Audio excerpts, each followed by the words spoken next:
தீபாவளியெல்லாம் சூப்பராக செலிப்ரேட் பண்ணியிருப்பீங்க அப்படின்னு தெரியும். தீபாவளி பிந்தைய நல்வாழ்த்துக்கள். தீபாவளி அப்போ வீடியோ போட முடியல, சாரி. இப்போ பார்த்திங்கன்னா நம்ம தோட்டத்தில் வந்து வெண்டைக்காய் போட்டிருக்காங்க.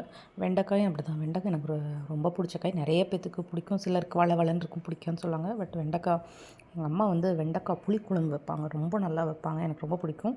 ஆனால் வளர்த்தது செடியில் பார்த்த நேரில் பார்த்த அனுபவம் கிடையாது. எப்படி இருக்குங்கிறது ஃபோட்டோவில் பார்த்தது மட்டும்தான்.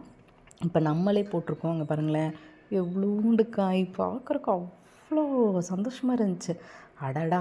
இந்த இந்த செடி வளர்க்குறதுங்கிறதெல்லாம் ஒரு ஒரு ஒரு ஒரு ஒரு ஒரு அது ஒரு போதை மாதிரி தான் நினைக்கிறேங்க. இப்போ இந்த விவசாயிங்கள்லாம் வந்து எல்லாத்தையும் கொண்டு போய் விரக்தியில் கொட்டுறாங்கல்ல. அப்போ நம்மளாம் சொல்லுவோம்ல, எதுக்கு இப்படிலாம் கொட்டணும், மற்றவங்களுக்கு அள்ளி கொடுக்க வேண்டியதானே அப்படின்னு. ஆனால் அது ஒரே ஒரு காய் வளர்க்குறப்ப நமக்கே இப்படி இருக்கும்போது, அத்தனை காசு போட்டு வளர்த்து அதெல்லாம் பார்க்கும்போது அது பார்த்தா தான் தெரியுது.